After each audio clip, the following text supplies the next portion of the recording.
Dear Porsche GT Circle member, it's time to have a closer look at another of our legendary racetracks in Europe. Circuit Paul Ricard, located in the south of France at a beautiful location close to the village of Le Castelet. This is a track with a lot of technical elements. First of all, what we can see on the track map, of course, are long back straight. In most of the cases during track days and also during our experience event, we are using the track layout with the chicane. And that is the layout which we will have a closer look at today. First of all, running down start-finish straight. It's important to know that we will actually cross line with the exit of the pit lane. So it's always a good idea to check if there is traffic coming out the pit lane. The same applies if you're actually in the pit lane entering onto the track. It is always a good idea to have a look in the mirror because you will be running into quicker cars coming from behind. Braking now for turn one. Going into turn one, what we can see here is actually that we can use these bollards as reference points for the apex points on this track. In most of the cases, they are set. And in this case, it's easy to see where the apex of the corner is. Turn number one is an uphill climb, especially towards the exit. And we utilize that to get grip on the front axle. And what we also can see here is how our driver in this case is sacrificing turn number one to get a good approach and, more important, exit of turn number two.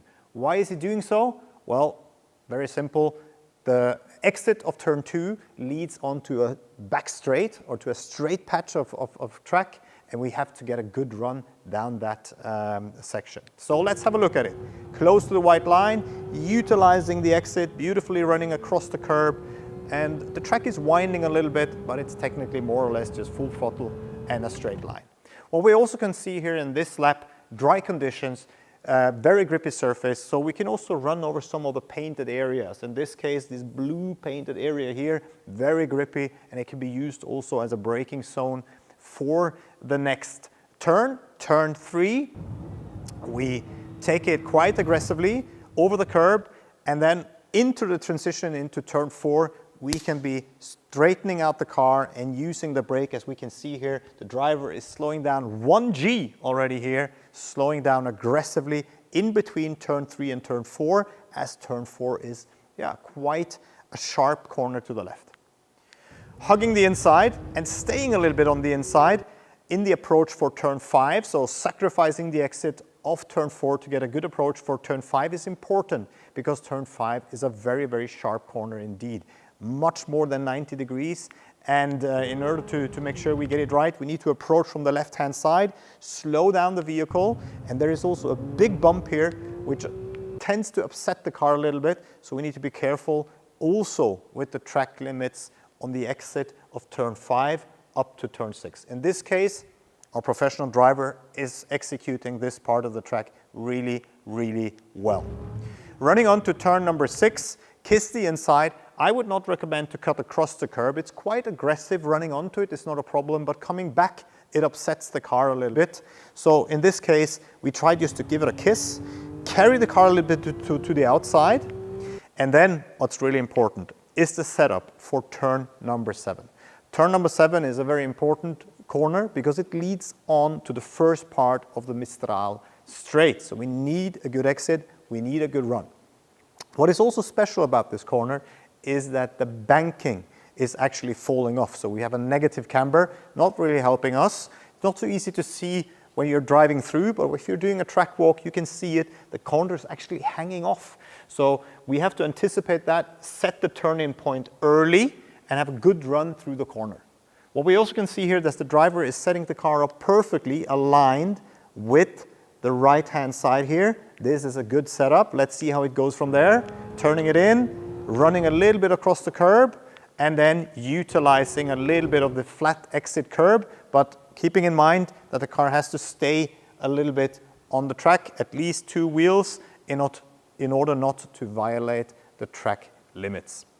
What is also very important here in this section of the track is to be careful about any kind of oversteer. We're hard on the throttle. And you can also see all the lines and marks going off to the left here. We can see the driver is still putting in a little bit of steering angle to the left and is hard on the throttle. Should you be struggling with oversteer here, this is one of the big benefits of driving at this circuit. We have massive run out. As you can see here on the right-hand side, if you be feeling that the car is not stable, just open up the steering and take the car wide.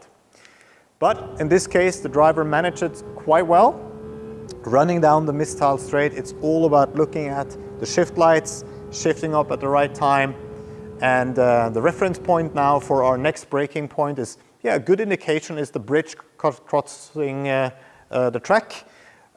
Also somewhere in the area 150 or sometimes even down to 100 meters depending on skills and the car and conditions is possible for the braking. For our chicane, which divides the Mistral straight in two. So here we can go in with quite a lot of speed. The curbs are quite high, but we can run onto them as long as we're sure managing any kind of rotation or instability which is occurring. You can see how the car is bouncing over the curbs. The driver is setting it up for a good exit back onto the Mistral straight. And this is important as it's another uphill ride in a straight line. Now approaching the fastest corner on the track. Turn 10, the so-called Signe. We run into it. It's a long stretch corner. And it is running close to 180 kph at the very apex. We can kiss the curb on the inside, manage also the track limits on the exit before we now go into the very, very technical turn number 11. This is a very, very long sweeping right-hander. And it begins already here with our first apex. You can see how the driver is actually also now cussing across the apex, slightly on the brakes on the inside before he now carries the car over to the left-hand side along the white line, which we can see on the outside here. This is a good indication. Do not go across that white line because the track falls off and you will lose traction and no more grip on those outside wheels. So stay on the inside of the white line. And now we have to anticipate, where does this line take us? Because what we want to do is we want to take it from here all the way down to the second apex of turn number 11. And we do so by keeping the steering more or less constant and just playing with the throttle. Off the throttle, the car turns in a little bit more on the throttle. You get a little bit more push over the front, and you can use that to manage turn number 11. You can also run a little bit onto the curb. Just be careful with the outside curb. In this case, the driver is on the safe side.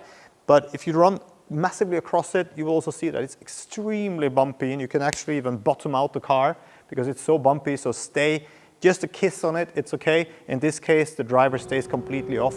Beautifully done. Turn 12, very technical, very, very difficult to get right from the beginning. It's a tightening left-hander, and the apex is very, very late. Is approaching it from the outside, slowing down the car, turning it to get to the very, very late apex, also marked with a bollard in this case. Early on throttle, rotating the car on throttle into the long sweeping turn 13, just follow along before we set up for the second last corner, the turn 14. It's also a V-line corner, we call it a flat V, so we touch one time. We're going to carry the car a little bit towards the middle of the corner before we come back for a second apex. Let's see how our driver in this case has done it.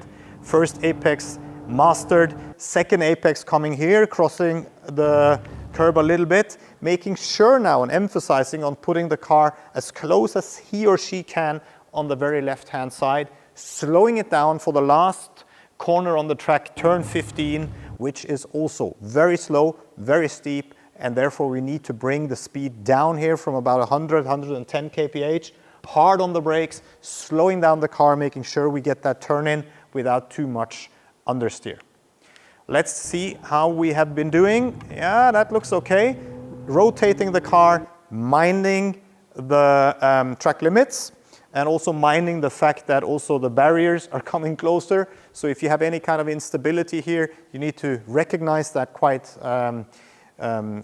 early, and then just a little bit off the throttle if that's the case. In this case, it looked good. The driver is hard on the throttle, accelerates away down the start-finish straight. Wow, an impressive lap here, at the circuit Paul Ricard. Of course, with a GT3 RS, it's a lot of fun and you can look forward to it.